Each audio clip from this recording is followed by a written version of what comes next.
First, I'm going to make some iced coffee, then I'm going to make some iced tea. So we're not sleeping tonight. The good folks at Wirsh sent me this 2-in-1 coffee and tea brewer to try out. And of course I accepted because I'm 100% a sucker for gadgets. So I thought I would go ahead and give it a try. So let's get it open.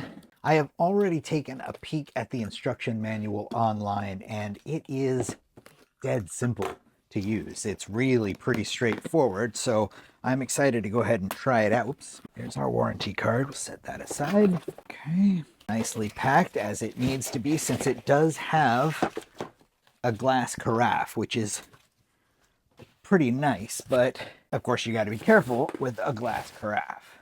Okay, yeah, there. You go there. Okay, pretty straightforward. You really just turn it on here with the on-off button and go. You can adjust the strength of your brew right here with this little guy. I will always probably default to a stronger brew simply because I'm going to be diluting whatever it is I'm brewing, be it coffee or iced tea, with ice. So the ice is going to melt, it's going to get a little bit watered down. So I'm going to want to start with a stronger brew to begin with. So I'm going to go ahead and fill this with water and run it through a couple of cycles just to flush it out. And then I'm going to go ahead and first I'm going to make some iced coffee, then I'm going to make some iced tea. So we're not sleeping tonight. One thing I did notice in the instructions is that it tells you to insert the carafe horizontally. I think they meant vertically. Okay, first rinse cycle here. There are marks on the carafe here, 2, 4, and 6, for how much you can fill up your water. The max in the reservoir here indicated on the side is 6. So if you fill it up to 6 here, pour it in, it'll work out perfectly. There's also a mark up here for ice. And that's how far up you're going to fill it with ice before blending your 2, 4, or 6 cups. The instructions also say that if you want hot coffee or hot tea, just leave out the ice. Pretty simple. All right, second time through. As I'm pouring it in here, I notice that there's a little drain hole here on the side. So if you try to overfill it, it will overflow and come out the little drain hole there. So you don't have to worry about overfilling it. Okay, here we go. Second time through. This pitcher, a lot of the reviews say the pitcher is thin, and it is not super thick, but I wouldn't go so far as to call it super thin. So I think as long as you're just careful with it, I don't think you'll have any problems with it. Based on those reviews, I was expecting it to be much thinner than it actually is. Okay, we've run through our 2 cleaning cycles, and I am ready to go ahead and make some iced coffee. I'm going to go ahead and fill my filter basket here that comes with the machine with some ground coffee, and we're going to brew. Now, like I said, I have it turned up to the highest strength setting because I like my coffee to be strong. And since we're pouring it over ice, that's going to dilute it a little bit. So I always start with a stronger coffee for that reason. We're coming to the end of the brew cycle and facing the moment of truth here. Just letting it drip a little bit more in, waiting for it to turn itself off. I don't know if you can hear the sounds that it's making, but there's something about the sounds of drip coffee. It's kind of soothing. I don't think we're getting much more out. I'm going to go ahead and turn it off, wait for it to stop dripping, because it doesn't seem to have a sneak a cup type feature where if I pull it off of here, it won't continue to drip. It is going to drip down onto the tray here. So I do want it to just be done before I go ahead and pull this carafe out of here. Okay, moment of truth. I did not put any additional ice in this cup since there's already ice in our carafe. This is a light roast, so it's not going to be a very dark coffee. Here we go.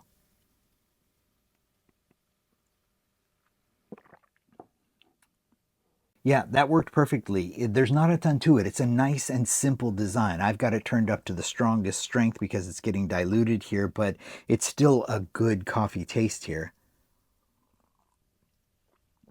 And I don't have any complaints about that. I actually have some sweet cream here that I'm going to dollop in there just to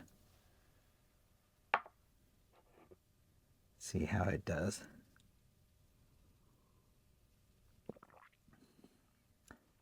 Yeah, that's great. Okay, so I guess the next thing to do is to go ahead and give this a shot on the iced tea setting and see how it does there.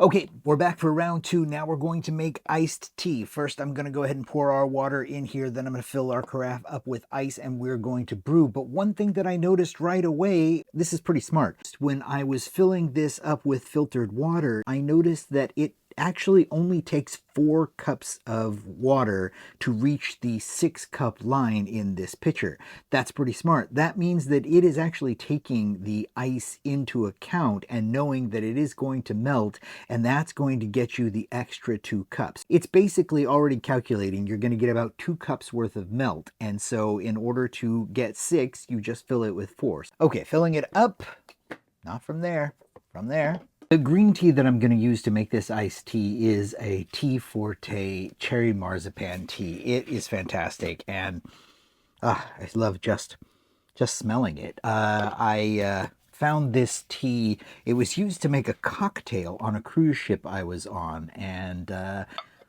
it's really good.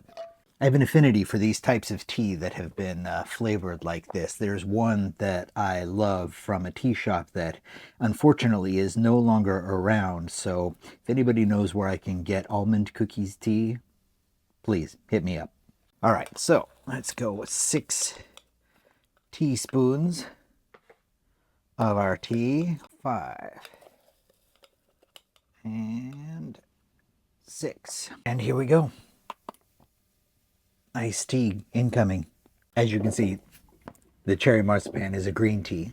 Okay, just a little bit dribs and drabs coming in, but it has turned itself off. It is essentially iced tea. So I'm going to go ahead and have some. Ordinarily, I would have put ice in this glass, but I used up all my ice on the iced coffee and the iced tea, so this is what I got.